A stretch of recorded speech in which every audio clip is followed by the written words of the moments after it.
Hi there, good afternoon, and welcome to today's episode of Beyond 8 to 5. My name is Daisy Nyaga, and I'm the author of the book Beyond 8 to 5 Critical Lessons by Ari Trenchi. So, today I want us to begin a 3-part series on your finances in quarantine, your money in quarantine. So, money is a very emotive issue, and more so during this very uncertain period that we found ourselves into. Many of us are working from home. Many people have already been laid off. Many have been sent on unpaid leave.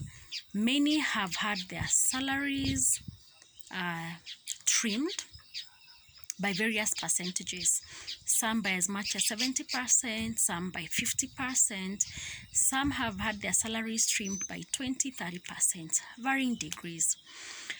So why am I doing this? I am doing this because regardless, we need to survive. We are staying safe not to catch the COVID-19. Let hunger not kill us. Let financial stress and distress not be the one to kill us. So it calls for wisdom to already start planning of how we shall use whatever little or whatever much resources that we have available with us. And so today's episode will feature, we will discuss more on how to stretch, how to make what we currently have, the cash that we currently have, how can we stretch it, possibly for the period that we shall be in quarantine or for the very longest period possible. So, very briefly, I want you to evaluate and look at your cash, available disposable income as at now. How much do you have that you can use to buy food items during this quarantine period? Whatever that figure is, it might be little, it might be much, depending to you or according to you. But I want us to work with the worst case scenario.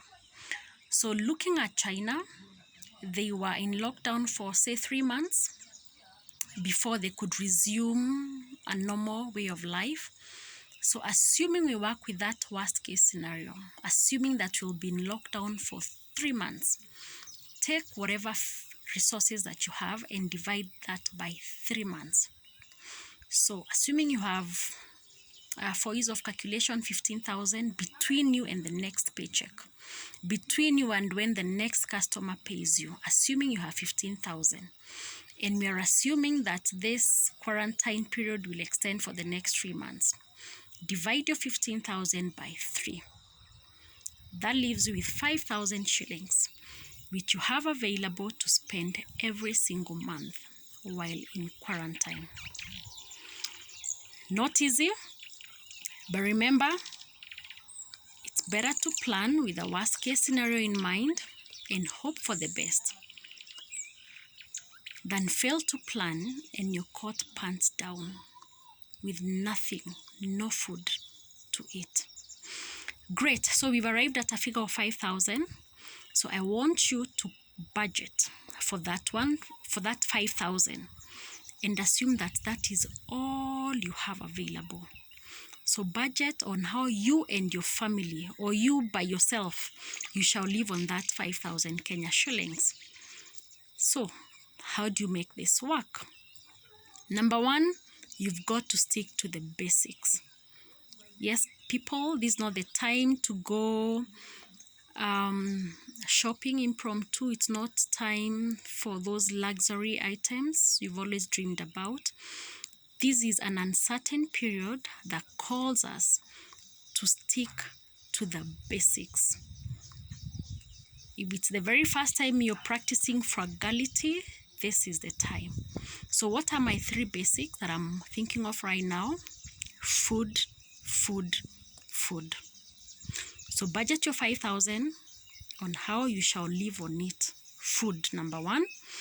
The second basic is shelter and possibly medical care. For those who may already have maybe pre-existing conditions and you need to be on medication, please budget for that out of the money you can afford to spend every month. Now let's get back to food. We know the kids are already home. So if you have a family, it means the food budget is higher than usual. So we have to be very innovative and we have to be very honest with ourselves.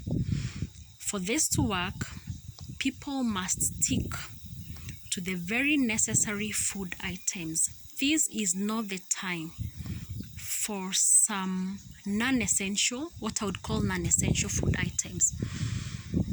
So it might be time to cut out processed foods, the bacons, the sandwich ham, the sausages, the hot dogs. If the resources you have do not allow you, cut that out. Stick to the very basic food items. Stock up and think of dry cereals, ndengu, kamande, maharagwe, mahindi. Think rice, think maize flour, think wheat flour, if that is not a luxury. Secondly, this might not sound very acceptable to most, but you may need to think of food rations. Najua Wakenya tunakulanga kushiba. It is a blessing. But if you think the resources you have may not be sufficient to last you for the 3 months, please look for a way to lovingly minimize on the food rations in your house. You better have something to eat for 30 days than be very full the first 15 days and you have nothing to eat the last 15 days. Again, it calls for wisdom. This calls for wisdom on how you go about it. Finally, I want to provoke your mind and thought. Which other way can you use to cut your food budget? Can you grow some of the vegetables that you need to be consuming? You may never have tried this, neither have I, but I'm seriously considering to try some gardening in sacks.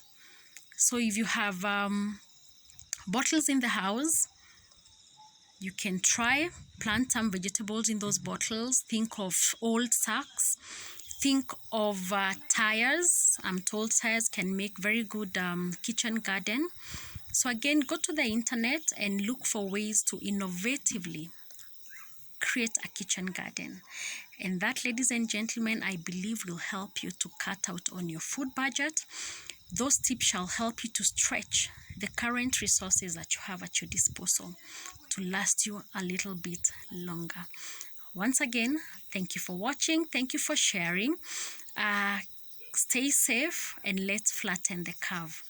Kwaheri and see you in the next episode. Bye.